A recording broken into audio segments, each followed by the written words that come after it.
Muy bien. Pues buenas tardes a todos.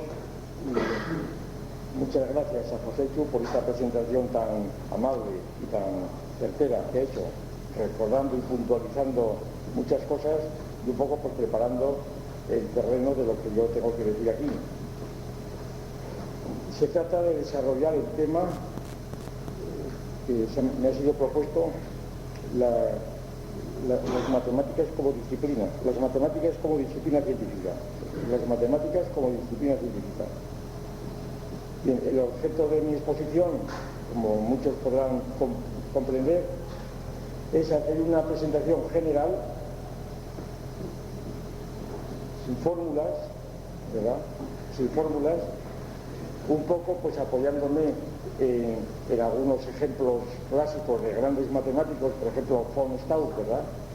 El autor de la famosa geometría Verlague, geometría de situación, que precisamente no incluyó en su obra monumental ni una sola figura, ¿verdad? Porque obligaba precisamente a mayor abstracción a los lectores. Y entonces el objeto, ya digo, es tratar este asunto no en abstracto, quiere decir, no flotando sobre el vacío, sino desde las coordenadas precisamente de la teoría del cierre categorial, claro que es donde necesariamente tengo que tratarlo, como natural. Pero sin embargo voy a hacer una exposición viendo las condiciones de este ciclo, ¿verdad? Que se refieren también a aspectos que tienen que ver pues con la sociedad, con la cultura, con la historia, etcétera. Voy a presentar, buscando no salirme ni un milímetro de la argumentación general, ni un milímetro, no como adorno, sino cogiendo las cosas de una perspectiva que queda integrado todo lo que diga, tratando entonces de hacer esta exposición global de las matemáticas como disciplina. Y entonces lo que creo que disciplina científica, quizá lo que sea pertinente es empezar por las matemáticas como disciplina, es eso de la disciplina, ¿verdad? La disciplina. Pues yo creo que el punto de partida puede ser el siguiente, que una disciplina, lo que llamamos comúnmente una disciplina, significa, por lo menos etimológicamente, y la etimología aquí es no la justificación de lo que voy a decir, sino sí el indicio para descubrir una conexión que va a ser el problema que voy a plantear en esta exposición. Una disciplina es, como bien sabido, una palabra latina que viene del verbo disco, quiere decir aprender, que tiene como correlato el verbo doceo, que quiere decir enseñar, aprender, aunque es muy frecuente en Asturias, en algunas veces el transponer, ¿verdad? El enseñar, el aprender, que me aprendes, en lugar de me enseñas. Sin embargo, la correlación es fundamental, esta correlación es un poco la base de todo lo que voy a decir, Por una parte está el enseñar y por otra parte está el aprender. Pues bien, disciplina viene precisamente eso del verbo disco, de enseñar, con sus derivados muy abundantes, la constelación muy abundante de derivados, como es discípulo, como es condiscípulo. Pues bien, todas estas palabras latinas son la traducción latina de la palabra griega mácema, matemáticas, mácema, ¿verdad? Y macetés o sin macetés es el discípulo del condiscípulo. De manera que el primer punto, yo creo casi obligado para tratar este asunto de las matemáticas como disciplina es constatar, advertir que la palabra matemática significa disciplina, precisamente. Es decir, que hablar de disciplina matemática es un poco, pues, redundar lo que es la disciplina y lo que es la matemática. Es decir, en griego y latín es como cuando decimos oculista o oftalmólogo, lo diríamos así. Es decir, las matemáticas son la disciplina y son la disciplina, digamos, por antonomasia. Por antonomasia. Esto ya es más difícil de demostrar, ¿no? Aquí voy. Porque evidentemente las matemáticas no son la única disciplina, pero sí la etimología nos induce, nos sugiere que el concepto de disciplina, en tanto que está moldeado por las matemáticas, de algún modo nos sugiere o nos invita a pensar que tiene que haber quizá alguna razón en las matemáticas para que puedan haber sido constituidas como el prototipo del concepto de disciplina. Yo creo que queda bien planteado el asunto así, ¿no? ¿Cuál puede ser esta razón? La razón no es nada fácil de encontrarla. Yo voy a emitir aquí una hipótesis y luego seguiremos adelante. Entonces, la disciplina, claro, la disciplina en general, pues tiene que ver con el aprender y por lo tanto con el aprendizaje. Este es un punto central del asunto. Tiene que ver con el aprendizaje y con el aprender. ¿Y qué es lo que se aprende? ¿Y qué es lo que se enseña? Pues lo que se aprende y se enseña, como saben los etólogos, ¿verdad?, son un conjunto o un repertorio de prácticas, de normas que no se transmiten por herencia genética. Como bien sabido, la distinción pues casi canónica que separa las ciencias biológicas de las ciencias culturales, de la naturaleza de la cultura, si se quiere, naturaleza y cultura, pues la distinción tal como la ven los etólogos es esta: hay una transmisión genética de caracteres en los organismos en general, ¿verdad?, de todos nosotros, por tanto, y por genética se nos transmiten el color del pelo, el de la piel, muchos signos de inteligencia, formas de marcha, en fin, prácticamente todos los componentes de nuestro organismo somático, ¿no? Pero por aprendizaje se transmite tal cantidad de contenidos, generalmente todos ellos relativos con la conducta humana, que si no hubiera ese aprendizaje en los hombres y en los animales, por supuesto, la transmisión sería imposible.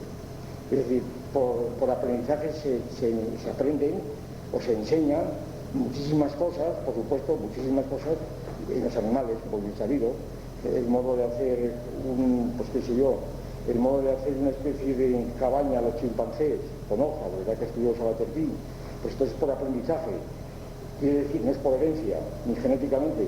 Si a un chimpancé, a un macaco o a un chimpancé se le retira de su madre y no ha visto, me parece que son 2.300 veces, a ver cómo hace la madre la choza, pues él no sabe hacerla. Y cuando no ve 2.300 veces, sino que ve, por ejemplo, 200, pues la hace mal.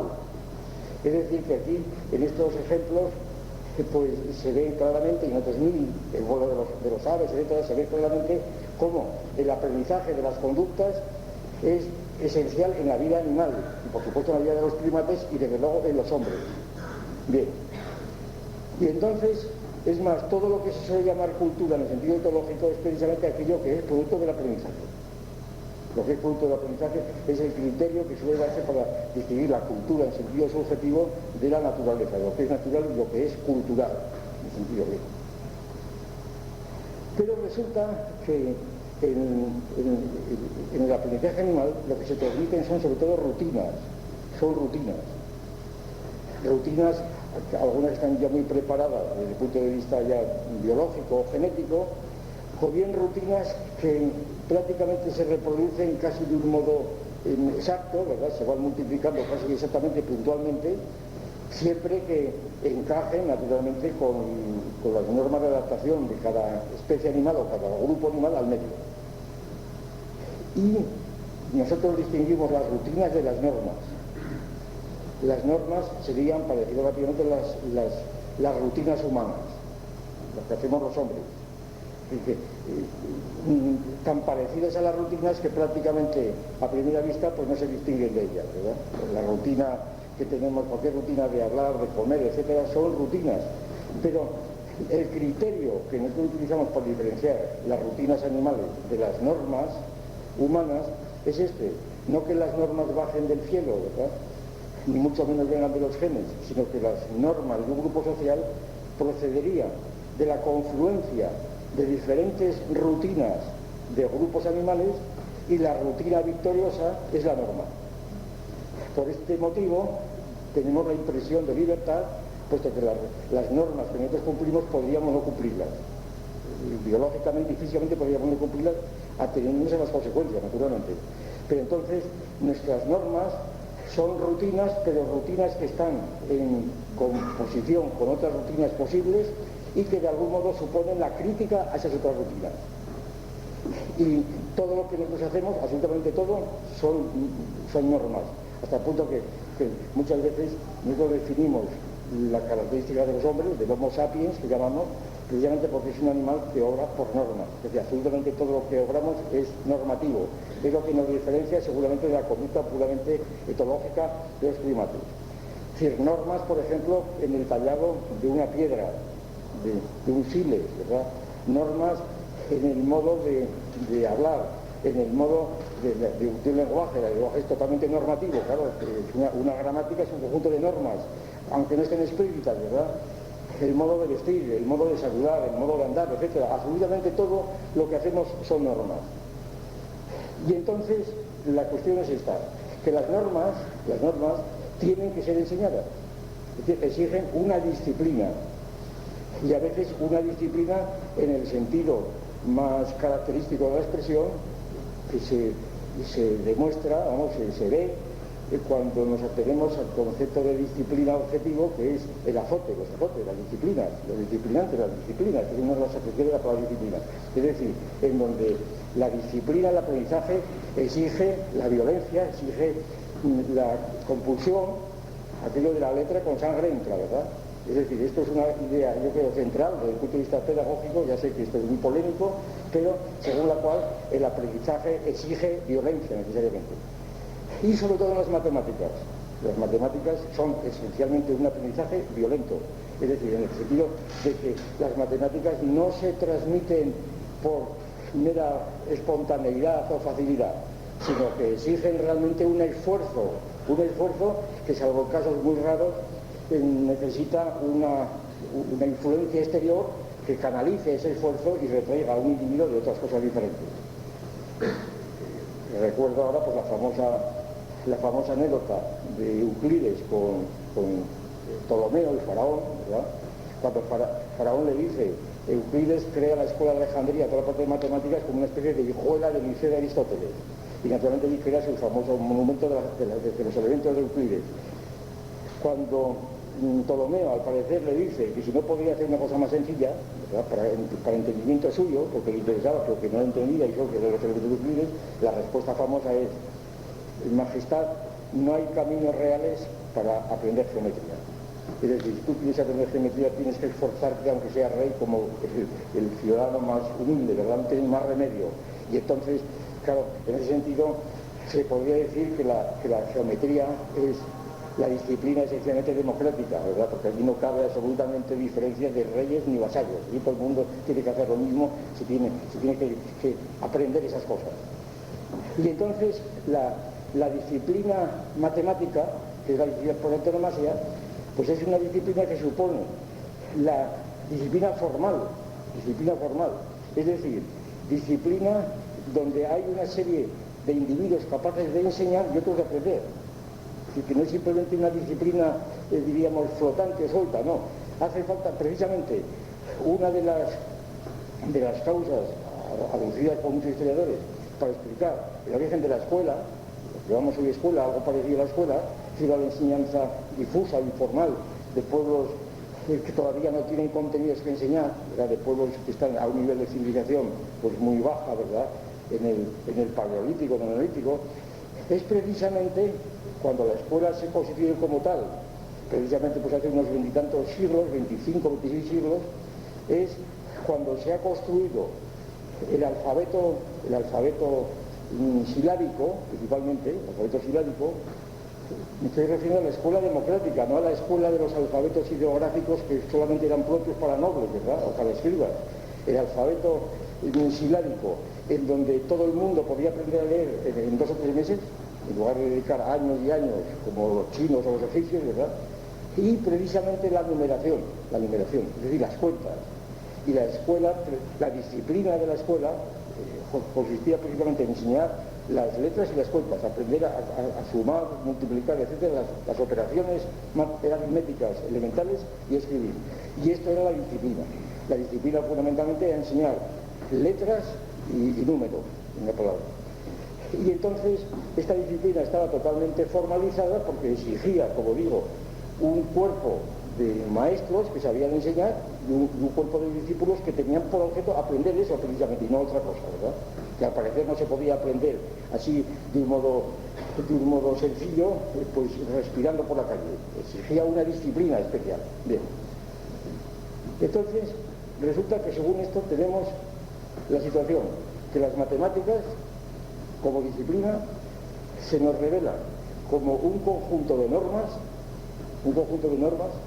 que por de pronto no son espontáneas, es decir, que no se aprenden espontáneamente ni son heredadas, que tienen que ser aprendidas mediante una disciplina, eso es. Y este conjunto de normas que son heredadas, pues que no son heredadas, al mismo tiempo pues tienen que constituir o tienen que diferenciarse, al parecer, de otra serie de normas, pues existen más normas que son tan normas como aquellas, pero que no son científicas, como puedan ser por las normas artísticas, por ejemplo, que un grupo social, que un coro sencillamente, pues aprenda a cantar una fuga a 6 voces, ¿verdad? Un coro que canta una fuga a 6 voces, eso es imposible que nadie espontáneamente, ¿verdad?, lo aprenda, es totalmente imposible.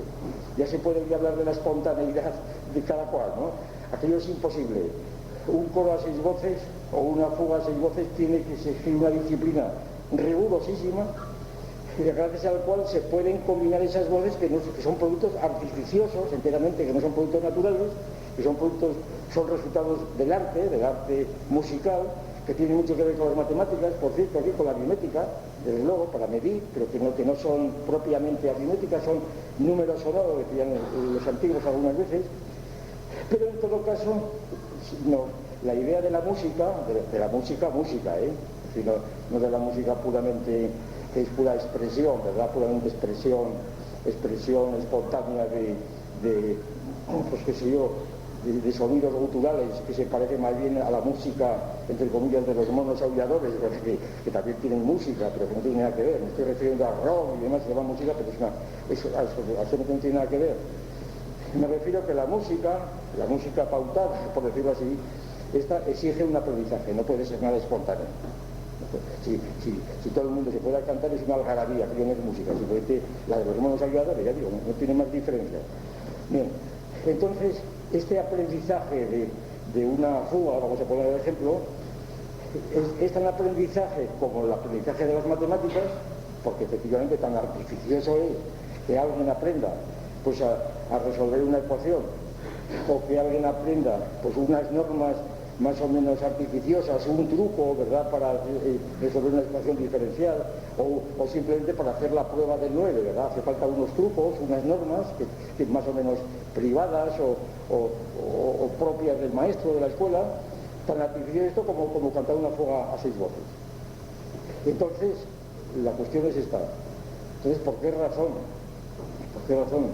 las matemáticas, la disciplina matemática, tiene alguna característica, algún privilegio que la haga ser disciplina cuando las otras también son disciplinas pero no se llaman matemáticas?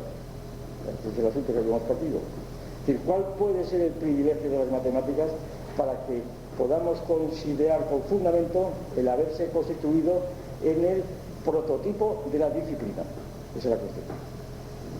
Bueno, pues yo creo que todo esto, para abreviar, yo creo que todo está muy vinculado a una característica esencial de las matemáticas en cuanto a disciplina científica, que podemos resumir así, que las matemáticas, la disciplina matemática tiene, a diferencia de otras disciplinas científicas, como pueda ser la física o la química o lo que fuera, ¿verdad?, pues tiene como peculiaridad pues que no tiene referencias concretas. No tiene referencias concretas. Las referencias concretas de una tecnología o de una ciencia, es decir, referencias en donde el que hace un vaso de cerámica pues tiene la arcilla, tiene algo que lo moldea, está fuera de él, ¿verdad? Y el objeto de la técnica y de la norma para construir ese vaso en lugar de otro, está fuera de él y en cierto modo en él está grabado lo que debe hacer. Y así sucesivamente. Lo mismo ocurre con la física, etcétera, etcétera.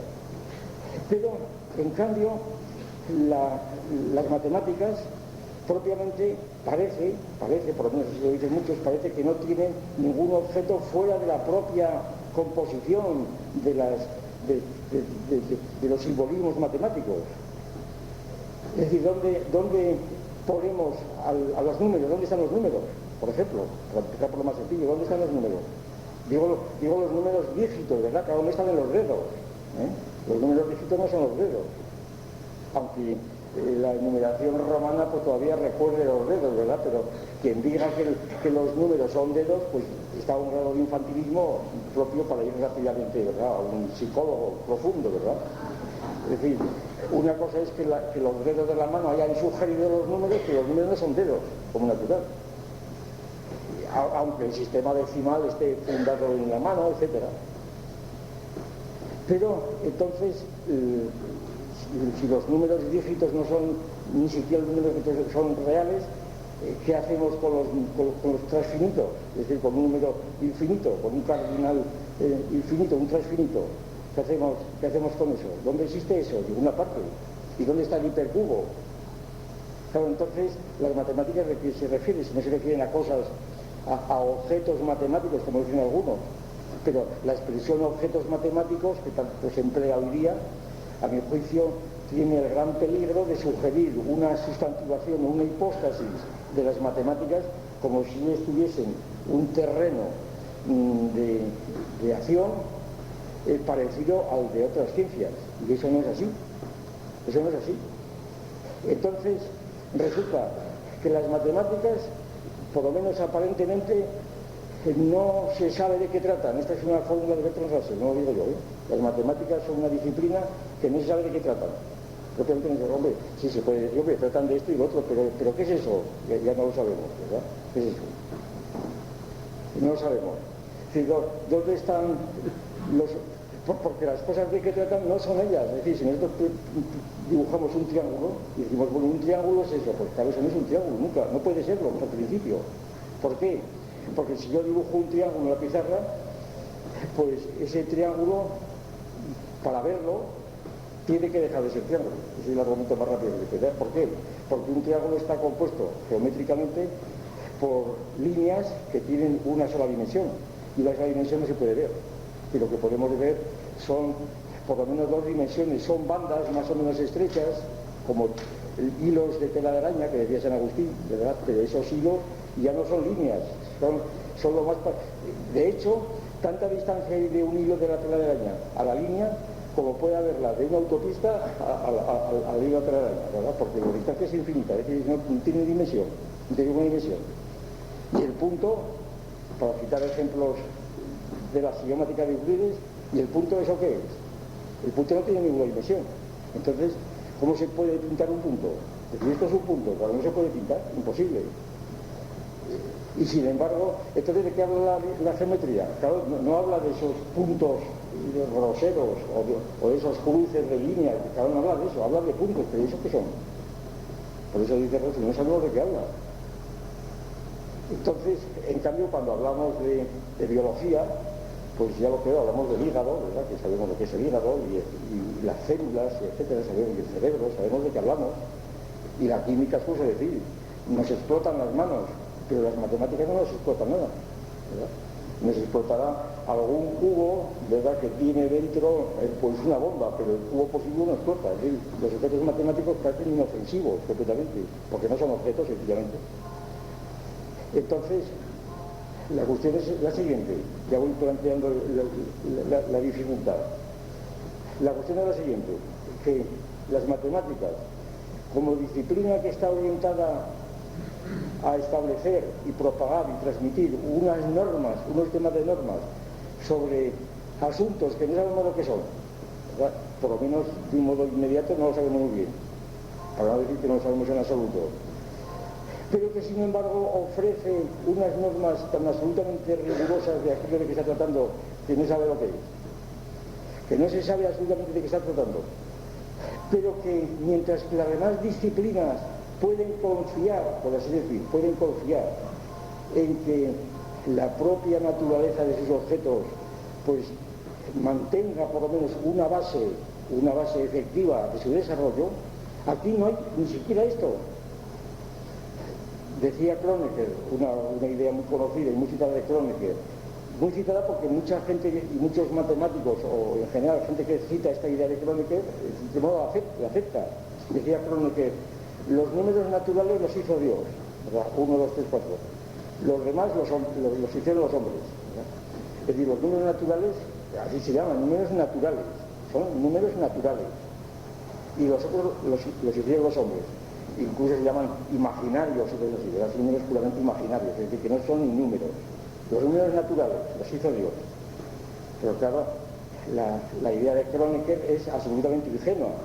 Lo que ocurre muchas veces con un matemático de la talla de Kronecker que dice cosas propias de un niño. El decir que los números naturales los hizo Dios. Primero, al margen de que Dios haya hecho semejante cosa, ¿verdad?, o la pueda haber hecho, es que los números naturales no existen tampoco, porque los números naturales serían los dedos de la mano, ¿verdad? Pero los números naturales es una contradicción, es como el círculo cuadrado. Los números no son naturales, no están dados en la naturaleza, están producidos precisamente por la cultura humana, o por la construcción humana, por el artificio humano, como se quiere llamar. Y sin embargo, estos entes que se van creando y se van transmitiendo y consolidando a través de la enseñanza, a través de la disciplina, y solamente a través de ella, resulta que son o constituyen la base más firme de toda nuestra instalación en el mundo, por decirlo así, de todo nuestro proceder en el mundo. Son como el esqueleto mismo de nuestro mundo, es decir, las matemáticas. Me reconocerán ustedes que así planteada la cosa no puede ser más paradójico todo, no puede ser más paradójico. Y en esta paradoja es donde yo creo que podríamos encontrar un fundamento para explicar por qué las matemáticas son la disciplina por antonomasia, ¿verdad? Son la disciplina por antonomasia porque es la disciplina más necesaria, puesto que si aquellas normas que ella nos ofrece tienen que ver con el esqueleto mismo de nuestro mundo, de nuestra razón, de nuestra conducta, entonces, y solamente por disciplina, y por una disciplina sostenida y constante en todas las generaciones, puede mantenerse este esqueleto, resulta que las matemáticas son la disciplina por excelencia, puesto que es la disciplina que ya no es absolutamente secundaria, como puede ser aprender a cantar un coro a 5 voces, ¿verdad? Es porque aquí no es de cantar el coro a 5 voces, aquí se trata sencillamente de poder evitar que todo lo que nos rodea se convierta en un caos completamente, de convertir lo que sería un caos en un cosmos, en algo más o menos ordenado, por lo menos desde el punto de vista de nuestra organización racional. Y entonces esta organización racional del mundo, convirtiéndolo el caos en cosmos que nos ofrecen las matemáticas, esto es precisamente lo que exige esa disciplina esencial. Y por esto esta disciplina tan importante bien merece que la consideremos como la disciplina por antonomasia, eso quiere decir.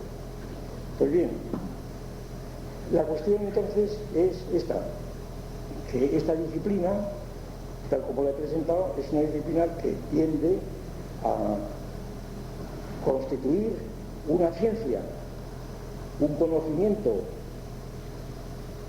parece, pero todo el mundo sabe, todo el mundo dice y todo el mundo conoce las discusiones de los que se dedican a tratar de entender qué son las matemáticas en el conjunto de las demás ciencias. Todo el mundo sabe que las matemáticas son, en todo caso, una ciencia muy particular, una ciencia muy singular, porque es lo que acabo de decir. Es decir, porque no tienen objeto concreto, al parecer, no tienen objetos concretos, no tienen objetos determinados por ella, ni objetos previos a su tratamiento, como ocurre, por ejemplo, en la biología. La biología parte de células que ya existen antes de sus operaciones y del tratamiento que hacen del material. Y lo mismo pasa con la química y con la física. Pero los objetos matemáticos no existen antes del tratamiento de los hombres. ¿Dónde está el teorema de Pitágoras? Antes de que Pitágoras lo descubriera. ¿En qué triángulos? Si los triángulos hemos dicho que no existían. Habría frontones o recortes de frontones, de triángulos de un albañil, de un arquitecto, pero triángulos no existían. Mucho menos podía existir un teorema de Pitágoras. Entonces resulta que el teorema de Pitágoras es un producto, al parecer, enteramente de la constitución humana. Y entonces, ¿qué ciencia es esa que no tiene objetos, independiente de su propia construcción? ese es el asunto. ¿Qué tipo de ciencia puede ser ese? ¿Y en qué se diferencia de las otras ciencias? Bien, la primera explicación que se ha dado, que se puede dar, es esta: bueno, es que las matemáticas no son ciencias, sencillamente. Que las matemáticas no son una ciencia. Pues ¿qué son? Pues son otra cosa diferente. Nadie niega que la disciplina matemática está presente en todas las demás ciencias. Sabemos que todas las facultades de ciencias, todas las facultades de ciencias, pues que sé yo, las ciencias físicas, las biológicas y por supuesto ya hoy día las ciencias humanas, pues todas ellas estudian matemáticas, absolutamente como cosa imprescindible, ¿verdad? Se estudia la estadística en sociología, en psicología, etcétera, y así sucesivamente. Y entonces, nadie duda, digo que la disciplina matemática está difundida en todas las facultades universitarias y en todos los sitios, y que es uno de los asuntos principales de la educación del ciudadano en todos los países civilizados. Pero entonces resultará que esto quiere decir que por eso sea una ciencia, las matemáticas, y como si fuera una ciencia que está de algún modo gobernando a todos los demás de algún modo. Pues podría decirse que no es una ciencia, que precisamente este privilegio, esta presencia casi ubicua que tienen las matemáticas en las demás ciencias, aquello que decía Kant, por ejemplo, una ciencia no es ciencia más que en aquello que tiene de matemática, ¿verdad? La ciencia, para que sea ciencia, tiene que tener algo de matemática. Aquello que decía Platón: nadie entra aquí sin saber geometría en la academia. Entonces parece que precisamente esta presencia ubicua de las matemáticas prueba demasiado, y entonces no sería una ciencia. ¿Qué sería? Algunos dicen pues sería un órgano, como dijo Aristóteles de la lógica, que más o menos tendría el mismo estatuto que las matemáticas. Es un instrumento para desarrollar las otras ciencias, un instrumento previo, y esta idea misma se ha hecho popular e incluso ha entrado en los planes de estudio con el concepto de lenguaje matemático. Las matemáticas son un lenguaje, es un lenguaje. Incluso, yo todavía no se habla como si en los planes de estudio, pero durante muchos años se llamaba lenguaje matemático en los institutos de enseñanza media, ¿verdad? Lenguaje matemático. Claro, esta es una idea que tiene una tradición muy amplia, que no tengo tiempo de exponerla. Vamos, para citar algún nombre así esencial, pues es una idea, por ejemplo, que está tomada en gran parte, que está sugerida en gran parte por la idea del arte combinatoria de Leibniz, ¿verdad? La idea de construir un lenguaje universal, que procedía de Raimundo Lully, además, una especie de arte universal, un lenguaje universal que serviría absolutamente para todo, ¿verdad? El arte magna combinatoria, y que ulteriormente fue desarrollándose. Quizá uno de los más conocidos defensores de esa tesis ha sido Carnap, una serie de libros, Sintaxis lógica del lenguaje, etcétera, en donde sostiene realmente esto, que las matemáticas son un puro lenguaje, además un lenguaje convencional. Es la idea que dice Carnap alguna vez: en las matemáticas y en la lógica no hay ninguna moral, no existe moral. Es decir, se puede hacer lo que se quiera, es puramente convencional. Y además las matemáticas no dicen nada sobre el mundo, porque son un lenguaje, por encima no son nada, son fórmulas vacías. Es un poco la misma idea que de aquella brutal que se atribuía a Einstein, muy inspirado precisamente por el Círculo de Viena, porque estuvieron en contacto muy estrecho el Círculo de Viena y Einstein. Aquello que decía Einstein: las matemáticas, las ciencias exactas, son exactas cuando no se refieren a la realidad. Cuando se refieren a la realidad dejan de ser exactas, ¿verdad? Es decir, la exactitud de las matemáticas consiste, al parecer, según esta tesis, en circunscribirse a su propia formalidad, su propio formalismo. En cuanto quiere aplicarse, dejan de ser exactas. Hay que empezar a verlas pues como una orientación, pero que nunca se cumple exactamente, al parecer. Entonces las matemáticas sería un lenguaje. Bueno, y esta tesis está defendida constantemente, ¿verdad? Y actualmente tiene muchos defensores todavía, sobre todo en la tradición de Wittgenstein, etcétera. Y por tanto las matemáticas serían un puro lenguaje convencional que serviría puramente tautológico, es decir, que no enseñaría nada nuevo, sería un modo de organizar la experiencia, las experiencias, cualesquiera que fuera, Y por tanto, en una palabra, las matemáticas no serían una ciencia, no sería una disciplina científica, sería un instrumento de otra disciplina científica. Esa es la idea central. Y entonces, la cuestión que nos plantea es la siguiente. Realmente la relación de las matemáticas como disciplina con las demás otras ciencias que también exigen una disciplina es la relación totalmente anómala, ¿verdad?, de algo que no es disciplina sin un lenguaje, no sabemos bien lo que es eso, frente a otras ciencias que serían algo más que el lenguaje. Bien, hay muchas, no tengo tiempo de detenerme en estos asuntos que son muy abundantes. Una variedad, ¿verdad?, una versión de esta tesis de las matemáticas como lenguaje es la que sostiene que las matemáticas efectivamente no se refieren a nada en concreto, pero sí por lo menos a operaciones en general, operaciones de la mente, del entendimiento, del pensamiento, operaciones mentales, por tanto, y que las matemáticas es una especie de disciplina que organiza las operaciones más universales del pensamiento. Es la tesis de Boole, por ejemplo, y tantos otros. Y entonces el lenguaje matemático ya estaría explicado, por lo menos, como teniendo como soporte, no sabemos qué, pero sí por lo menos las operaciones. Entonces las matemáticas serían una especie, juntamente con la lógica, serían una especie de sistemática de las operaciones más generales, que por tanto serían precisas para aplicar esas operaciones a cualquier área, a cualquier campo concreto, como lo hacen los demás ciencias. Bien. Eso sería una explicación que yo por mi parte rechazaría inmediatamente. El argumento principal que doy es que esta teoría de las operaciones, procedentes de Boole y de otros muchos, ¿verdad?, y muchos matemáticos han aceptado esta tesis, pues que a mi juicio se trata de una interpretación puramente espiritualista y metafísica de las operaciones.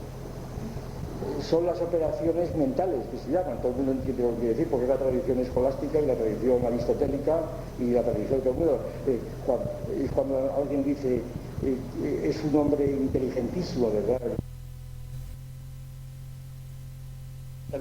Así las entendió Aristóteles, Santo Tomás y Kant y Hegel, prácticamente todo el mundo, ¿verdad?, y Boole, etcétera, cuya obra fundamental se llama precisamente el análisis del pensamiento. Entonces tenemos que las operaciones mentales son una idea puramente metafísica, y lo que llamamos operaciones desde el punto de vista materialista son operaciones ejercidas mediante los músculos estriados, es decir, mediante las manos, que realmente son manipulaciones, operaciones quirúrgicas, decimos etimológicamente con un punto de ironía, o operaciones con la laringe, hablar fonético, porque al hablar también estamos moviendo los músculos de la laringe y estamos separando y juntando las cuerdas vocales y la lengua y el paladar, etcétera. Y al escribir también estamos operando, por supuesto, el que está escribiendo está operando, está escribiendo y está juntando letras o lo que fuera, ¿no? Entonces, las operaciones las entendemos como operaciones de sujetos operatorios que son corpóreos, que no son mentales. Ahora bien, no hay posibilidad de entender las operaciones entendidas de ese modo si no se aplican a objetos determinados. Si una operación en el vacío, por decirlo así, no es operación. La operación tiene que aplicarse a objetos. ¿Por qué? Porque las operaciones consisten precisamente en juntar y en separar cuerpos físicos, es decir, bultos, para decirlo de otro modo, aunque sean muy pequeños, ¿verdad?, y aunque exijan mecanismos de nanotecnología para manipularlos, pero las nanotecnologías tienen que manipular con objetos que ya el que las maneja pueda estar a la escala de su propio cuerpo, y por consiguiente las operaciones tendrían que ver desde el punto de vista de una filosofía materialista siempre con el cuerpo, y todo lo demás no son operaciones, son pura fantasía, ¿verdad? Muchas veces he dicho, y permítame que repita este ejemplo, como aquella famosa prototipo de operación pura, la de Descartes, la de cogito ergo sum, ¿verdad?, la pura operación cartesiana de la meditación cartesiana.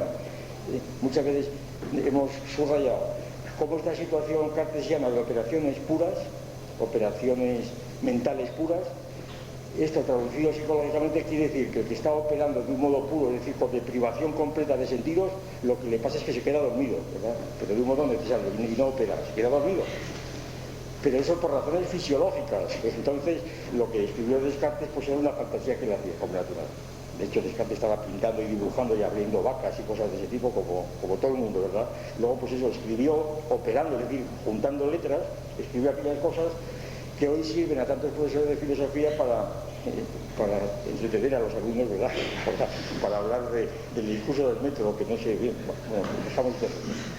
Bueno, total, que las ideas de las operaciones, si exigen objetos, porque son una operación, pues puede ser esto, coger esto y ponerlo aquí, ¿verdad? O coger esto es una operación. Entonces, las operaciones exigen objetos, por tanto no cabe una teoría general de las operaciones pura, ¿verdad? Al modo de Boole, por ejemplo, si está desvinculada de los objetos. Por tanto, habrá que tratar los objetos de todo modo, las cosas físicas, los bultos, habrá que tratarlos de otra manera. Ese es el asunto. Un modo de ocultar el problema es el que siguen otros muchos, probablemente Boone es el precursor, Guillermo Boone, el fundador del primer laboratorio de psicología experimental y uno de los personajes más importantes de la Alemania contemporánea, bueno, contemporánea en el sentido de los historiadores, no actual, ¿verdad? De la Alemania del final del siglo pasado y este. Pues es la teoría de la división de las ciencias en dos grupos, lo que Boone llamaba las ciencias formales y las ciencias reales. Entonces había unas ciencias formales y había unas ciencias reales. Las ciencias formales serían las matemáticas y la lógica, y las reales todas las demás. Por tanto, las matemáticas serían ciencias formales. Pero claro, al llamarlas así, estamos pidiendo el principio, porque ¿qué es eso de ciencias formales? Es decir, ¿en qué consiste la formalidad? Volvemos a lo mismo. ¿Cuál es su formalidad? El lenguaje. Claro, el lenguaje también lo estudian los lingüistas. Y los lingüistas estudian lenguajes fonéticos, obviamente escritos, que no son nada mental, son cosas que están ahí realmente grabadas o inscritas en placas, en libros o lo que fuera. De manera que el lenguaje de los lingüistas es un lenguaje material, positivo, claro, el que estamos utilizando, los que hablamos, es una cosa que está grabada en la corteza terrestre, por decirlo de un modo más amplio. Pero las ciencias formales de cada uno no es esto. Las ciencias formales son estas formas que vamos a ver. Por tanto, decir que son ciencias formales es como no decir nada. Porque eso todavía es la contraposición. Es más, todavía hace más problemáticas a las matemáticas al recluirlas en una suerte de área o de globo de pura formalidad que no sabemos lo que es, ¿verdad? Las hacemos todavía más excepcionales. Entonces, la cuestión es la siguiente. Cuando reconocemos que la disciplina matemática es necesaria para otras ciencias, cuando empezamos por reconocer también la dificultad de asignarle a las matemáticas una ciencia correspondiente o parecida a las otras, la cuestión es si la relación de esa disciplina matemática con las otras ciencias es la relación de una disciplina científica con otra o es una relación totalmente diferente. Ese es el asunto y así creo que hay que plantearlo. Es decir, si tenemos la disciplina matemática, la disciplina física y la disciplina biológica, vamos a poner, como tres disciplinas científicas, dejando de lado las disciplinas artísticas, musicales, etc.,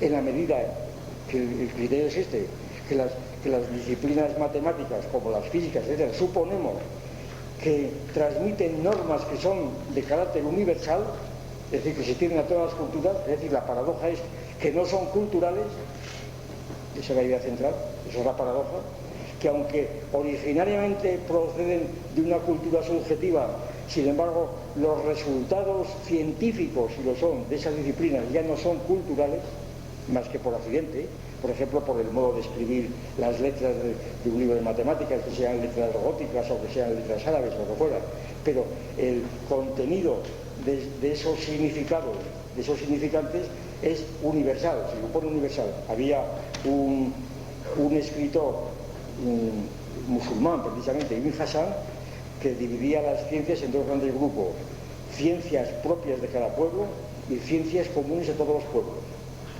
Entre las ciencias comunes propias de cada pueblo, pues ponía el lenguaje, el derecho, la religión, ¿verdad?, que eran propias de cada sociedad, diríamos. Y en cambio las ciencias comunes de todos los pueblos, según era la medicina, y por supuesto, bueno, al final las matemáticas, claro. 2 y 2 son 4 son aquí igual, y ahí no vale el relativismo cultural para nada. No cabe decir, hombre, es que 2 y 2 son 4 según si eres azteca, ¿verdad? Si eres maya, si eres, a lo mejor allí 2 son 5, no, esto no, es inadmisible, ¿verdad? Exactamente igual ocurre con la química y con la física. Las leyes de la física y la química valen igual para los aztecas, y si no los admiten ellos, peor para ellos, ¿verdad? Cosa que no ocurre, o por lo menos no ocurre tanto con las normas culturales artísticas, ¿verdad? Es decir, si alguien hace una obra de arte de tal modo o tal otro, pues se tolera porque es de su cultura, valdrá para su cultura, es propia de cada pueblo. Si hace un coro a 6 voces que no sea una fuga, sino que sea otra cosa, pues será propio de su cultura, y así sucesivamente. Entonces la paradoja es que mientras que las construcciones culturales o las disciplinas culturales pues se resuelven precisamente en culturas extrasomáticas, por ejemplo, que son en principio relativas, en cambio las disciplinas científicas, empezando por las matemáticas, se resuelven en ciencias, como se llama así o lo que sea, que ya no son culturales. Tampoco son naturales, efectivamente, porque el teorema de Pitágoras no es nada natural, porque en la naturaleza no hay triángulos. Entonces, ¿cómo va a ser natural el teorema de Pitágoras? Entonces, si no es natural es cultural, bueno, será cultural en el supuesto que se admita el dualismo naturaleza-cultura. Claro, si no es una cosa es la otra, pero eso es una cosa que una cosa que hay que demostrar, ¿verdad? O si no es una cosa es la otra, pero ¿por qué? Porque lo diga usted que el universo, el mapa mundi, está dividido en 2 hemisferios, que es la naturaleza y la cultura, ¿verdad? O la materia y el espíritu, como se quiera llamar. Entonces, si no es una cosa es la otra, pero ese supuesto es el que se impugna, o que se puede impugnar. Precisamente, por mi parte, en un libro que he escrito, El mito de la cultura, trata de impugnar que la cultura sea la mitad del mundo. Y en otro libro que está también por aparecer, El mito de la naturaleza, trata de impugnar que la naturaleza sea la otra mitad. Por tanto, ese dualismo, que para algunos es absolutamente pues, obligatorio, ¿verdad? Si lo eliminamos, pues se nos abre un poco el campo para poder pensar que puedan ser los objetos de estas ciencias como son las matemáticas. Bien, entonces, ahora viene el planteamiento principal. Y voy a procurar resumirlo si puedo. Vamos a ver. La cuestión es la siguiente, es lo que quiero hacerles presente a ustedes, y esto lo digo por experiencia de multitud de estudios, de trabajos, de artículos sobre estas cuestiones, tal como suelen ser tratados por los autores, muchos de ellos matemáticos, otros no. A saber, que aquí se trata de discutir si las matemáticas son una ciencia o no son una ciencia, así en abstracto, ¿verdad? Son una ciencia o no una ciencia. Pero, o simplemente lanzándose directamente al toro, ¿verdad? Diciendo, bueno, a ver, las matemáticas, esto que tenemos aquí, estos libros de matemáticas que tenemos aquí, o estas clases de matemáticas, ¿por qué son científicas o no? O son lingüísticas o no son lingüísticas, o son lenguajes, o son operaciones. Lo que quiero decir es que si nos lanzamos directamente al análisis del asunto, pues yo creo que estamos procediendo de un modo completamente ciego, de un modo absolutamente ciego. ¿Por qué? Porque el planteamiento de la cuestión, ¿cuál es la naturaleza o la estructura de la ciencia matemática correspondiente a la disciplina matemática, si la hay, ¿verdad? Es precisamente algo que depende de la idea de ciencia que nosotros utilicemos. Es decir, y como la idea de ciencia no es unívoca, entonces carece completamente de sentido y es un despropósito empezar a tratar de discutir así en directo si las matemáticas son ciencia o no ciencia. Bueno, depende de la cuestión de la potencia, esa es la cuestión.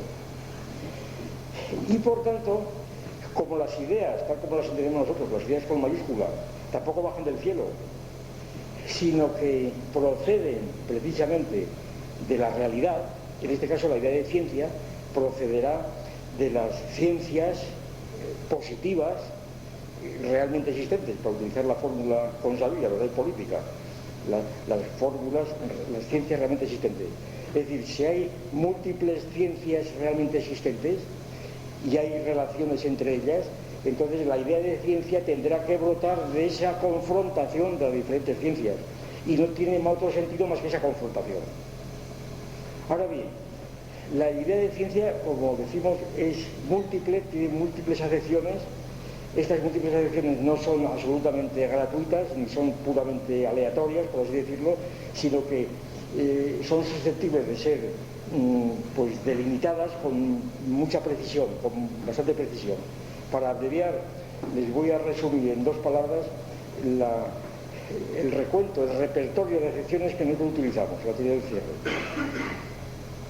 Primero, distinguimos una serie de acepciones de ciencia en castellano, en español, ¿verdad?, que son acepciones de la palabra ciencia, que no son simplemente acepciones literarias o lingüísticas. Primera acepción, vamos a distinguir acepciones de modulaciones para entendernos. La primera acepción del concepto de ciencia en español es saber hacer. Es la ciencia del zapatero. En El médico de su honra de Calderón es la ciencia de la honra, ¿verdad? La ciencia de la honra, que tenía que saber hacer. El individuo que quería mantener su honra tenía que saber cómo comportarse en su honra. Por ejemplo, tenía que matar al rey, ¿verdad? O al hermano del rey, etc. Es decir, la ciencia es el saber hacer. El saber hacer algo con las manos, precisamente. El saber hacer, el saber comportarse, tener una ciencia práctica, técnica. Es una tecné. Es una tecné que modera precisamente esa actividad práctica que no es natural, que en cierto modo es poética. Poética en el sentido de Aristóteles, la poiesis tiene muy poco que ver con lo que tenemos por poesía. La poiesis en el sentido de la creación, que está moderada por una técnica, que es la que da las normas precisamente. Y entonces una ciencia práctica, una ciencia originaria, es la ciencia del que sabe hacer las cosas. Claro, este es un concepto que se aplica inmediatamente al matemático. ¿Quién es matemático? Profesionalmente, pues el que sabe resolver problemas, el que sabe plantearlos, ¿verdad?, el que entiende en diferentes grados de cómo está el estado de la cuestión. Es decir, aunque no sepa otras cosas, inmediatamente el matemático distingue al profesional, al colega, que sabe hacer las cosas, como el músico sabe, que el que está ante un teclado sabe si es músico o no es músico, lo sabe enseguida, porque sabe hacer con el teclado, ¿no? Tiene la ciencia del pianista, por ejemplo. Y entonces ese saber profesional es un saber técnico, principalmente, que muchas veces es rutinario, aunque sean normas, se han convertido en rutinas. Sabe, por ejemplo, reglas para resolver ecuaciones, sabe aplicar algoritmos casi de modo mecánico, pero sabe perfectamente, sabe resolver situaciones. Entonces está dentro profesionalmente del asunto. Pero claro, esta idea de ciencia origina de técnica tiene muy poco que ver todavía con la ciencia en un sentido objetivo.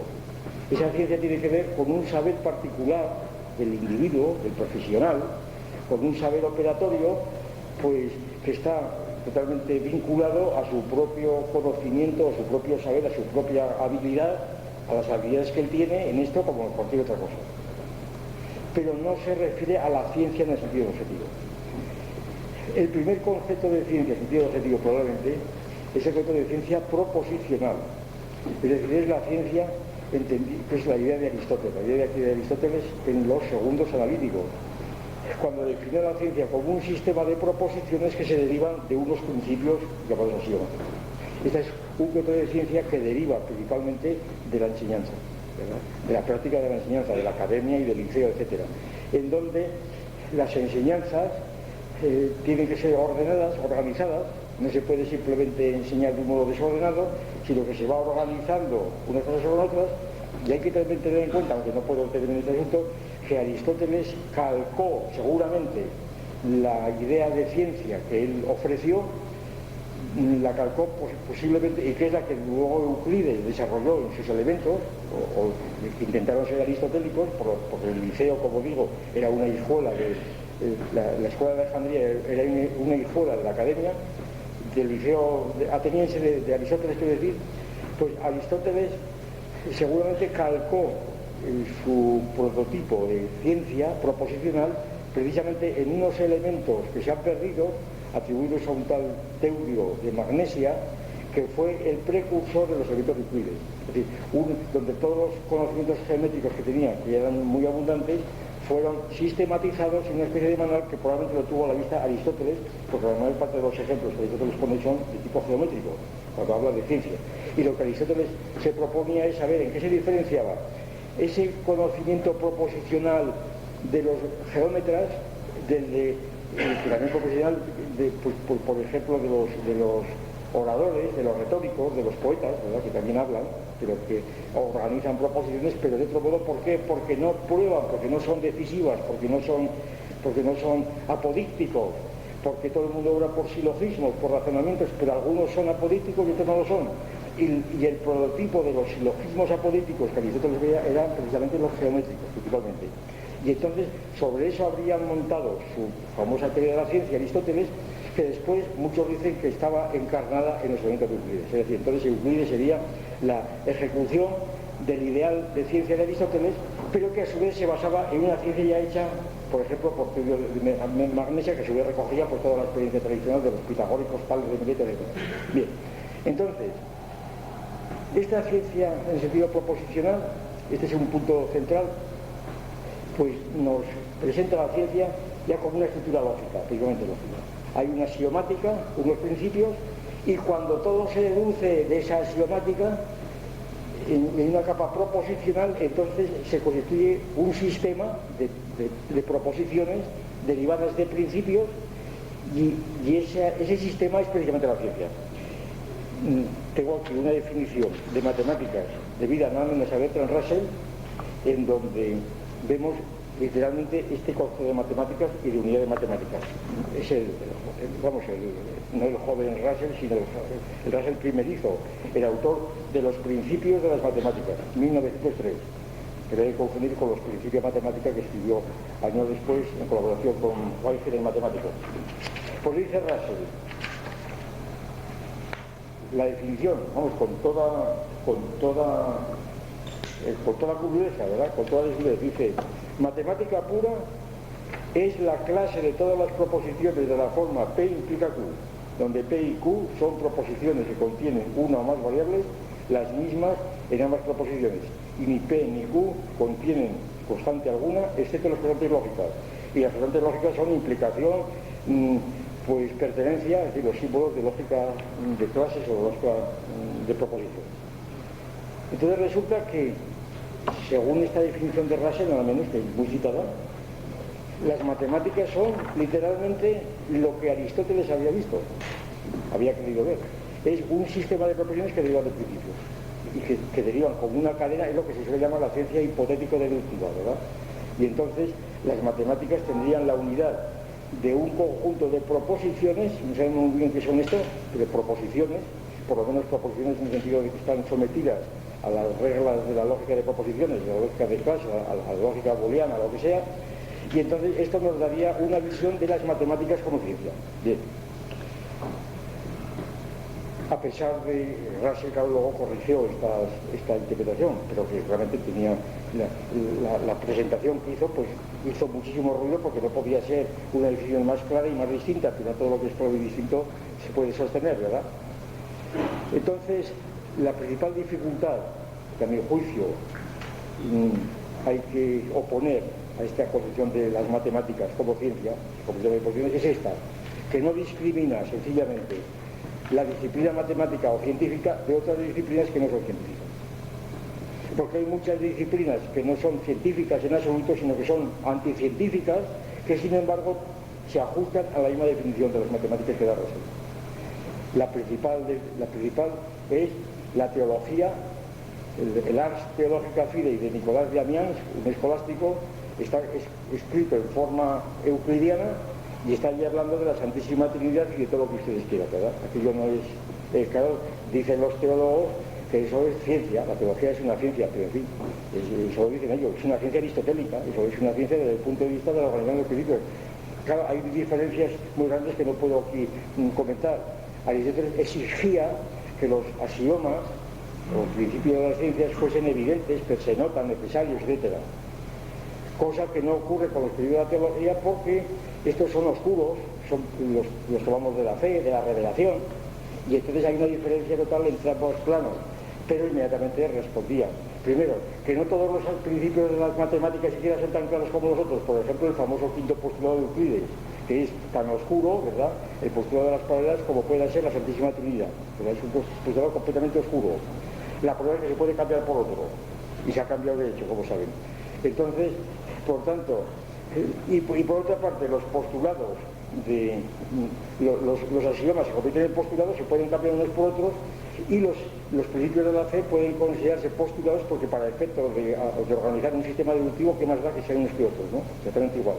Entonces, resulta que la teología es ciencia y es una ciencia que sería, bueno, además, daban una razón muy graciosa, que es esta. También admitían ya los antiguos que había ciencias principales y ciencias subalternas, ¿verdad? Ciencias subalternadas a otras, que tomaban los principios de otras. Por ejemplo, la óptica geométrica era una ciencia subalternada a la geometría, claro, porque la óptica geométrica se construye mediante teoremas tomados de la geometría. Por tanto, es una ciencia subalterna a la otra. Y bueno, pues sin embargo es ciencia. Bueno, pues también la teología, que parte de los principios de la revelación, se puede considerar como una ciencia subalternada ¿a qué? Atienden a la respuesta, así que no lo invento yo, La teología sería una ciencia perfecta, subalternada a la ciencia de los beatos, de los bienaventurados. Claro, los bienaventurados tendrían la ciencia de Dios, y entonces a través de la revelación, claro, la dificultad es que los beatos no tienen ciencia. Pero en fin, quitando ese detalle, además todo funciona igual. Bien. Y además no tiene ciencia porque no la pueden tener, porque no deduce, porque tiene una ciencia por intuición, no por discurso, en fin. Bueno, total.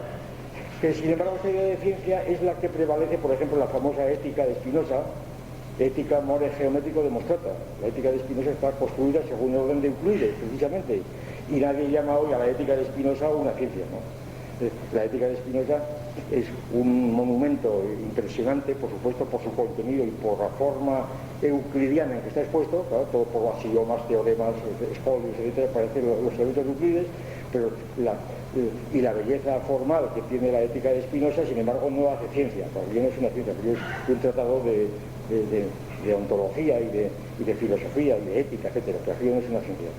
Por tanto, lo que quiero decir es que la definición de Russell, de Bertrand Russell, pues adolece de esto, de que no discrimina las ciencias de las que no lo son. Esa es la cuestión. Bien, la tercera, y sin embargo no quiero decir que la capa proposicional no esté presente siempre en todas las ciencias. La tercera acepción de ciencia que consideramos es el conjunto de ciencias que han ido surgiendo en la época moderna, en el siglo, a partir de Newton, principalmente desde el siglo XVII, por la cuestión de la mecánica, y entonces aquí aparece un concepto nuevo de ciencia, que es lo que llamamos la ciencia por antonomasia, la que se estudia en las facultades de ciencias, ¿verdad? La mecánica, luego la termodinámica, la biología molecular, etcétera, etcétera.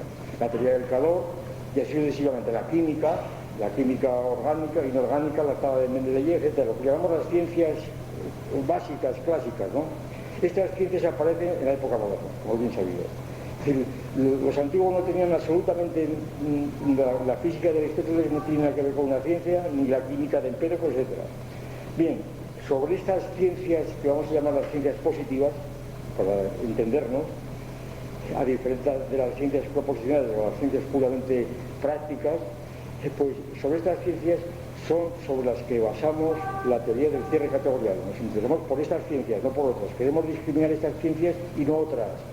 Y entonces lo que preguntamos es, ¿y estas ciencias qué tienen que ver con las matemáticas? Si las matemáticas se aplican sobre todo a estas ciencias, pero entonces la disciplina matemática es una ciencia más como estas otras o es distinta. Ese es el problema. Entonces ya el problema ya podemos plantearlo de un modo tratable, por así decir.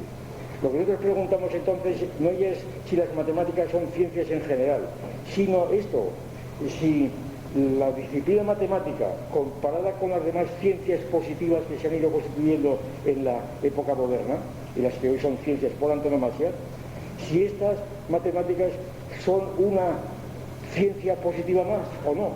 Ese es el problema. Y este planteamiento, claro, supone echar patas arriba a multitud de supuestos y de prejuicios sobre el asunto.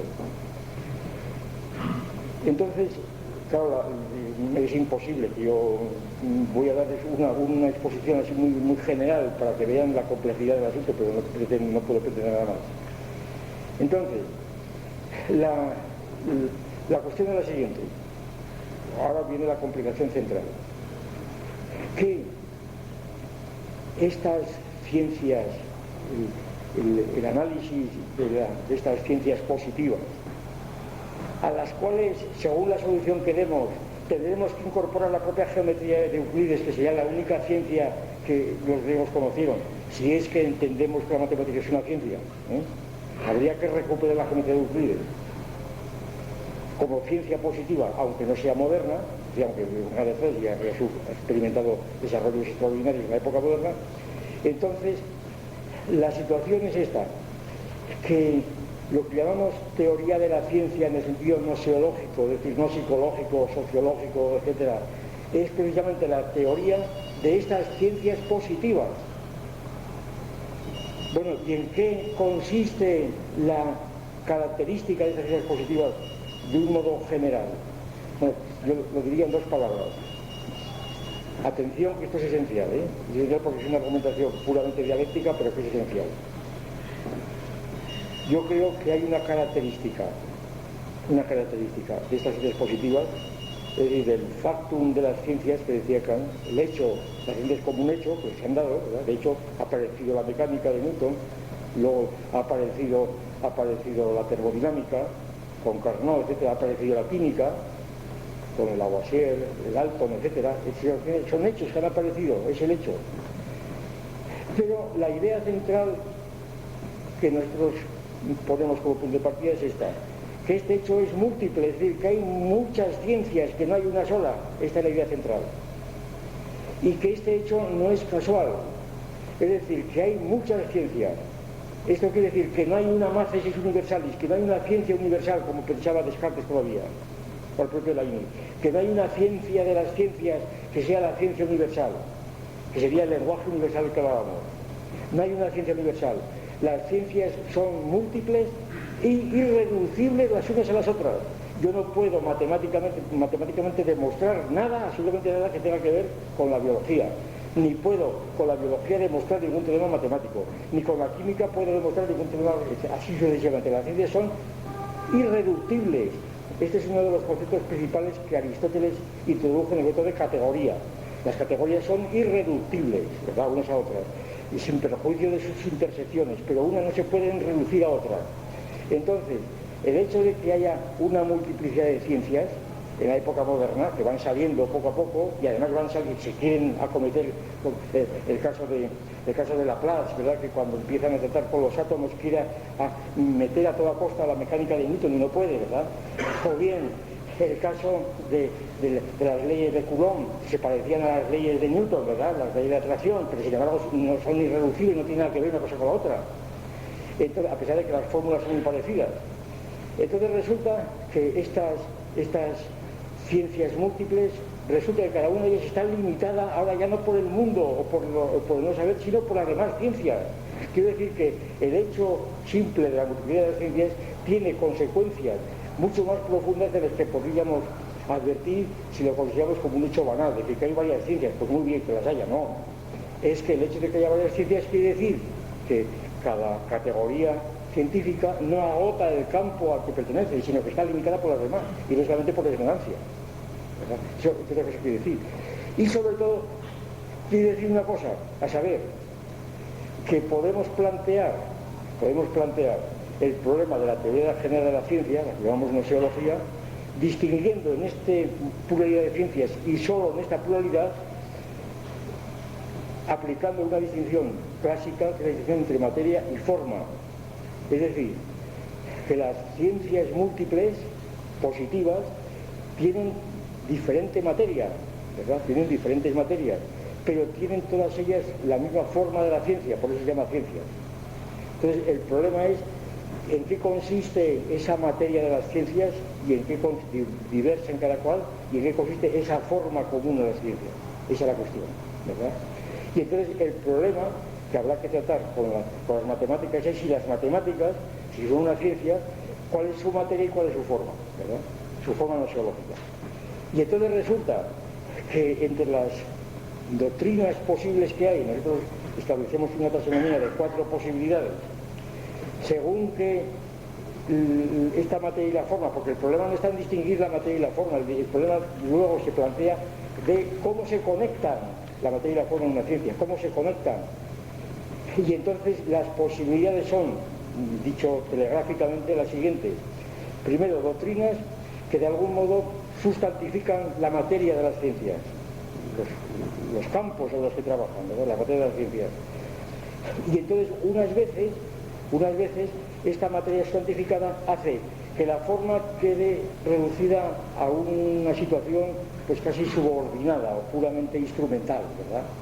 De manera que el objetivo de la ciencia, según esas teorías que llamamos descripcionistas o fenomenológicas, la forma de las ciencias, la ciencia consistiría simplemente en recoger la realidad, en describir la realidad tal como se nos presenta, ¿verdad? Por cualquier instrumento que hagamos. Entonces la ciencia sería esencialmente descriptiva porque se atiene a lo que hay.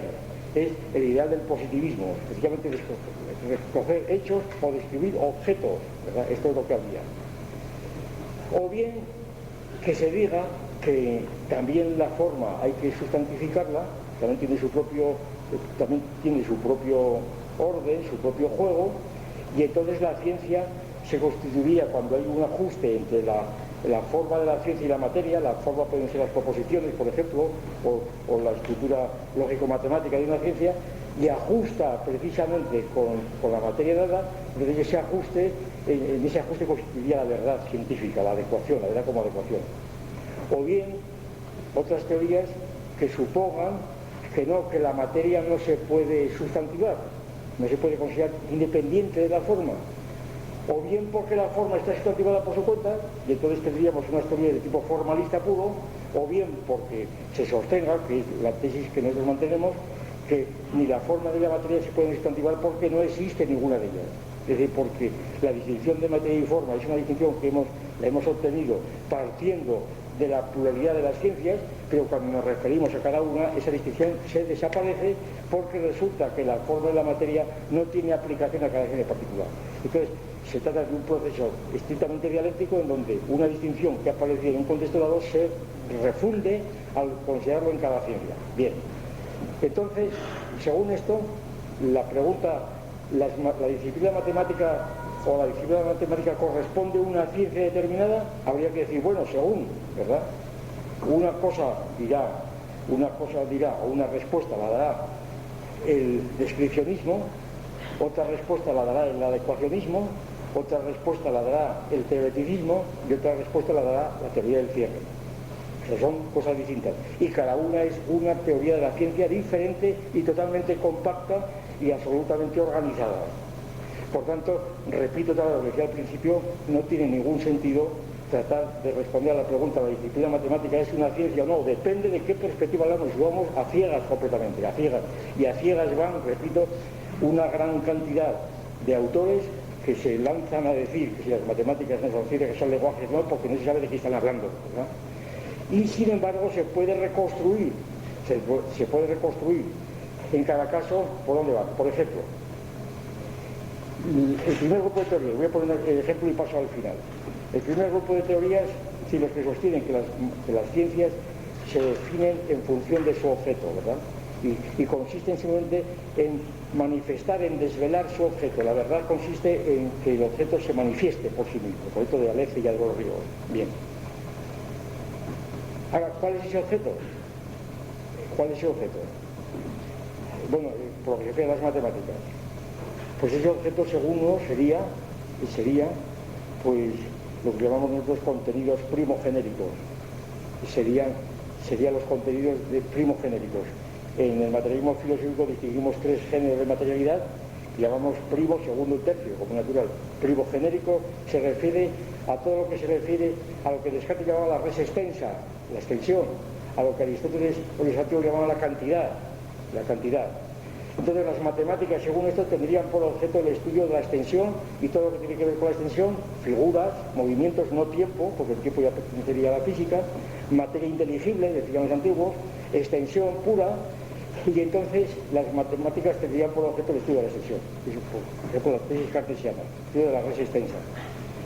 Pero resulta que la extensión, el problema principal que se planteaba desde el principio, es que el género cantidad, que era una categoría, era la primera categoría, sustancia, cantidad, cualidad, ¿verdad?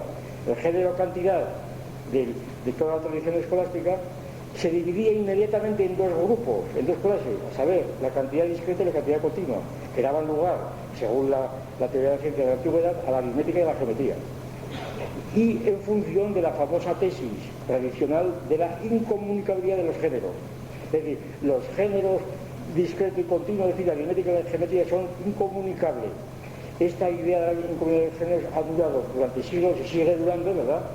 Se atenúa precisamente con el estudio de la geometría analítica, se vuelve otra vez a aparecer con la aritmetización de la geometría, con los métodos no aritmetizados de la geometría, por ejemplo la geometría proyectiva, etcétera, y entonces esta dualidad de los géneros está constante en estas matemáticas y sigue todavía presente, ¿verdad? Sigue presente. Entonces, decir que el objeto de las matemáticas es la cantidad como si fuese algo previo a la propia ciencia matemática es otra vez incurrir en esa hipóstasis del objeto. Otros dirán, ya lo hemos dicho, que el objeto de las matemáticas es contenidos segundo genéricos, es decir, todos los que tienen que ver concretamente con las operaciones, con los pensamientos. Ya hemos dicho hasta qué punto el mentalismo nos impide aceptar este tipo de soluciones que son muy frecuentes. O bien, otra tesis muy conocida es la terciogenérica. Las matemáticas tratan de objetos ideales, estos objetos donde están en un mundo uránico, en un topos uranos, en el mundo platónico se llama el realismo platónico, y entonces este realismo platónico, que es una doctrina sostenida por matemáticos de la talla de Frege, por ejemplo, de Bolzano, etcétera, y otros muchos, este realismo platónico, el propio Cantor, ¿verdad?, es un mundo hecho ad hoc, el tercer mundo de Popper, concretamente es un mundo ad hoc hecho para alojar precisamente a un conjunto de objetos que no sabe dónde meterlos. Allí, en ese mundo platónico, ahí están alojados precisamente los objetos matemáticos que son intemporales eternos. Ahí están siempre. Husserl, otro matemático que creó la escuela filosófica de la tecnología, pues Husserl también abogó precisamente por esta solución. Habría un mundo ideal, absolutamente ideal, que es intemporal e inespacial, en donde están los teoremas de Apolonio, de Menelao, de lo que quieras, ¿verdad? Ahí está todo, ¿verdad? El hipercubo, allí los finitos de Cantor, ahí está todo metido en ese mundo. Pero claro, ese mundo es una construcción ad hoc que únicamente en una teoría metafísica, donde ese mundo sea la mente de Dios, pues podría tener algún sentido si lo tiene, por lo menos metafísico, bien. Y así sucesivamente, ¿verdad? Entonces voy a prescindir, ¿verdad?, de exponer doctrinas y voy a decir en dos palabras por dónde iría la teoría del cierre, pero les prometo que son 5 minutos, 5 minutos. Entonces, lo que la teoría del cierre sostiene es, primero, que una disciplina científica se circunscribe a un campo, y que este campo es susceptible de ser analizado por diferentes ejes del espacio gnoseológico, ante todo por un eje sintáctico, que tiene que tener términos, relaciones, operaciones, y un eje pragmático, tiene que tener autologismos, tiene que tener dialogismos, tiene que tener normas, y un eje semántico, que es lo que se plantean los temas quizá más difíciles, tiene que tener un sector fisicalista, un sector fenomenológico y un sector esencial o estructural. Bien. Entonces el problema principal es el siguiente, para abreviar. Se puede concebir la disciplina matemática en cuanto a ciencia si no tiene unos sectores fisicalistas, fenomenológicos. Es decir, se puede hablar de que las matemáticas es la ciencia de los números, de los objetos ideales. Según la teoría del cierre, no, en absoluto. Es decir, las matemáticas, si son una ciencia, tienen que tener una base fisicalista, es decir, tienen que tratar de cosas corpóreas, de bultos. El bultos es una palabra muy grosera que viene del latín vultus, que quiere decir rostro, que tienen rostro. Los bultos son realmente bultos con rostro, con cara. Pero lo que llamamos bultos es un cuerpo que está a escala de nuestro cuerpo, precisamente. Por las matemáticas, si son ciencias, según la teoría del cierre, tienen que tener un tratamiento con de bultos. Entonces, solamente sobre esto, ¿por qué? No porque los objetos matemáticos se reducen a sus bultos, sino porque solamente se puede operar sobre ellos. Solamente se puede operar sobre ellos. Antes he citado a Stauss, que efectivamente eliminó todo tipo de figura. ¿Pero por qué? Primero porque Stauss ya había manejado antes otros bultos, ¿verdad? Si no, no hubiera podido escribir aquello. Y segundo, porque el que la lea aquello tiene que volver a pintar y a dibujar las figuras, ¿verdad? Es decir, que entonces lo que hace simplemente, y Stauss lo hacía, eliminaba todo tipo de figuras para no concretar excesivamente en un dibujo, pues teoremas y relaciones que desbordaban cualquier disposición gráfica, ¿verdad? Por supuesto. Pero eso no quiere decir que no fuera exigible otras disposiciones gráficas para poder, a partir de ellas, desbordar precisamente el nivel fisicalista. Y lo mismo pasa en el nivel fenomenológico. Entonces, en lugar de hablar de objetos matemáticos, hablamos principalmente de términos simples o complejos, ¿verdad? Simples y complejos. Estos términos simples y complejos son, en principio, ya digo, a un nivel fisicalista, son los que se tratan, se operan, se manipulan mediante operaciones. Y estas operaciones pues son las que producen relaciones que, cuando forman objetos que pertenecen a la misma clase de objetos que pertenecían los primeros, forman el cierre famoso conocido en topología y en general en teoría de grupos y de transformaciones. Es el cierre como concepto matemático operatorio general. Entonces, el cierre le llamamos cierre categorial precisamente porque estos objetos de la categoría no están dados previamente, como decían los escolásticos. Tantas ciencias cuantas categorías, ¿verdad? Si hay 10 categorías, habrá 10 ciencias. Una ciencia de la distancia, una de la cantidad, otra de la cualidad, etc. Esto es absurdo, claro, porque esas categorías suponemos que no existen previamente a su composición por la ciencia. Nosotros decimos al revés, tantas categorías como ciencias. ¿Por qué? Porque las ciencias, precisamente en virtud del cierre de sus construcciones, son las que van recortando, por así decir, su propio dominio frente a otros, siempre que estos dominios sean irreductibles a otros. Y entonces se va ampliando el propio círculo. El cierre no quiere decir clausura, todo lo contrario, el cierre va ampliando su círculo a medida que va construyendo operaciones cerradas, etcétera, etcétera. Y entonces, la cuestión principal ahora, ya voy terminando, la cuestión principal no solo que se plantean en las matemáticas, a mi juicio es esta, así plantean las cosas. Primero, que las matemáticas no serían unas ciencias diferentes a otras. Tendrían sus características, pero cada una las tiene como las demás. ¿Por qué?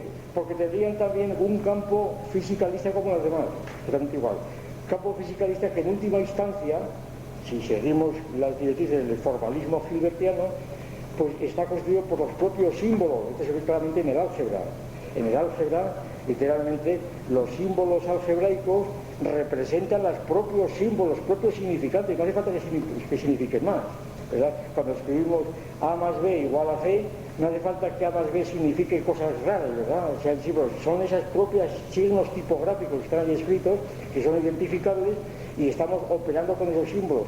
Y todas las sartas de series, de composiciones, de operaciones con esos signos, operaciones que pueden ser poner a la derecha o a la izquierda, multiplicar o poner varias veces, o poner abreviaturas de eso que sale allí, todas esas series son objetos tan físicos como puedan ser los objetos de la química, ¿verdad? Son objetos que están allí, que están organizados de un modo característico, pero que son objetos físicos. Por consiguiente, y que dice las ciencias algebraicas, pues todas las ciencias matemáticas tienen mucho de álgebra, y sin tipologías, sin lenguajes no se puede. Pero estos lenguajes, digo, repito, no son meramente significados de significantes, sino que son en gran parte los que llamamos autogónicos, es decir, que se designan a sí mismos. ¿Por qué? Porque ellos mismos tienen estructura geométrica, ellos mismos. Bien, entonces, el problema de las matemáticas, entonces, si en principio son susceptibles de ser analizadas como otra ciencia cualquiera, resulta que esta ciencia, este campo de las matemáticas, el problema es si es único, es decir, si es homogéneo o si no lo es. Nosotros aplicamos aquí una distinción muy conocida por los gramáticos griegos, sobre todo estoicos, cuando se aplicaban al lenguaje y discutían. Había dos grandes escuelas. Una escuela que llamaban analogistas, que sostenían o homogeneistas, que sostenían que un lenguaje natural, el griego, el latín, o lo que fuera, el griego en su caso, que era una estructura, un sistema absolutamente uniforme, porque únicamente así podía funcionar. Había excepciones y irregularidades, pero el sistema tenía que ser uniforme. Mientras que otra escuela, la que prevaleció en la antigüedad en muchos aspectos, fue la que llamaban los anomalistas. Anómalo quiere decir que tiene rugosidad de relieve, ¿verdad? Un terreno rugoso. ¿El campo de las matemáticas es homogéneo o es anómalo? Es la cuestión. La respuesta en el sentido de la homogeneidad ya la hemos visto. Según muchos, pues la homogeneidad estaría dada por los axiomas, ¿verdad? Que uno de las escuelas recientes que más han abogado en nombre de, o que más ha interpretado como partidarias de reducir las matemáticas a un solo principio, es lo que llamamos el burbaquismo, desde los griegos hasta nosotros. Bien. Y entonces con esto se ignora, no se da cuenta de cuál ha sido la historia de las matemáticas.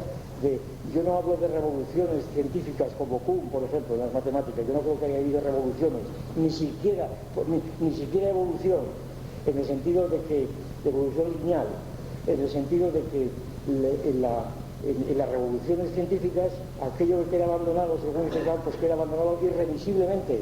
En cambio, en las matemáticas hoy día los elementos de Euclides siguen siendo tan actuales, aunque estén incorporados a las geometrías hiperbólicas, etcétera, mucho más abstractas, pero siguen siendo tan válidos como antaño. Son casos particulares. Y aquí no hay revoluciones científicas, aquí hay otra cosa. Y esto es lo que yo creo que se puede explicar por el anomalismo. Por eso, en lugar de la metáfora orgánica, utilizamos la metáfora de la cristalización. Hay en un campo determinado diferentes puntos de cristalización, formados por los contextos determinantes. Esto puede ser la teoría de los números, puede ser la geometría proyectiva, puede ser lo que sea, la geometría métrica, ¿verdad? Puede ser lo que fuera, la teoría de las estructuras, la teoría de grupos. Diferentes puntos de cristalización que en principio son independientes, que empiezan a dar lugar a diferentes construcciones más o menos fértiles, que toman contacto unos con otros, que muchas veces no se pueden coordinar fácilmente, y entonces la estructura anómala de las matemáticas nos daría esta visión que, transportada históricamente o proyectada históricamente, nos daría la visión de un desarrollo que en cierto modo es aleatorio, porque no está previsto lo que va a pasar, no es en modo alguno un desarrollo en forma de solites, donde todo va produciéndose de un modo necesario como si fuera un silogismo, sino que los puntos de cristalización son imprevisibles en cierto modo, y entonces el problema ya se puede replantear todavía con más precisión, a saber, ¿cuál es la unidad entre todos estos contextos de cristalización tan heterogéneos, tan anómalos que decimos? ¿Cuál es su lugar? ¿Por qué todos ellos son matemáticos? ¿Qué tiene que ver, por ejemplo, pues qué sé yo, un triángulo equilátero, que es un concepto métrico, ¿verdad? Y un triángulo en general, que es un concepto proyectivo, como saben, porque mantiene ciertas propiedades que las pierde las métricas, según los tipos de proyección, etcétera. Sí. ¿Qué tiene que ver esto con un sistema, simplemente un algoritmo de tipo numérico? ¿Qué tiene que ver? Luego se podrá aplicar uno a otro, pero en principio son evidencias diferentes. Bueno, pues aquí la idea central es que la forma de todas las ciencias, lo que inclusive la forma de las ciencias, es la forma de su verdad, que una ciencia es ciencia en cuanto es verdadera. Esa es la tesis fundamental de la teoría del cierre, en contra de todo tipo de convencionalismo. Lo que no quiere decir que todas las construcciones científicas sean verdaderas. ¿Y qué es la verdad científica? Esta es la idea central. Pues la verdad no es, tal como la entendemos, no es algo que esté fuera de la construcción científica, ni algo que sea una adecuación entre lo que pensamos y lo que es, que en matemáticas no tiene sentido, como vemos, no tiene ningún sentido, porque lo que se piensa sobre el hipercubo no es que vamos a ver un hipercubo si lo verifica, porque el hipercubo no existe como independiente de sus operaciones, sino que lo que llamamos verdad científica consiste en la propia identidad, en ciertas relaciones de identidad que han resultado de los cursos de construcciones de operaciones distintas, que en ciertos momentos, en virtud de unos contextos determinantes, allí aparecen ciertas relaciones de identidad que son verdaderas, porque esa es la definición de verdad, precisamente. Un ejemplo rápido puede dárnoslo la teoría de los grupos de transformaciones, en donde el cierre está determinado porque las transformaciones del grupo pertenecen al grupo, pero todo este sistema de transformaciones cerradas por la definición del grupo están girando en torno a la transformación idéntica, precisamente, que es la que hace posible que todo el grupo se mantenga como tal. Entonces, eso es lo que da la verdad interna al propio concepto. Y esa verdad, en el caso de las demás ciencias, pues es de algún modo exterior a la propia construcción. En el caso de las matemáticas, la verdad se realiza en ella misma, y de ahí el privilegio que tendrían las matemáticas. Y por eso yo terminaría diciendo que es muy probable que muchos de los que asistentes, y los que están aquí asistiendo, yo espero que puedan encontrar en su momento, en su carrera, pues algún punto de cristalización, ¿verdad? Algún contexto determinante, que no tienen que tener el menor terror a que todo esté agotado, a que toda la mina esté agotada, porque es inagotable completamente un campo como las matemáticas, que se trata simplemente de que alguien encuentre un punto de cristalización donde pueda otra vez ser un Abel, un Galois, lo que sea, nada más.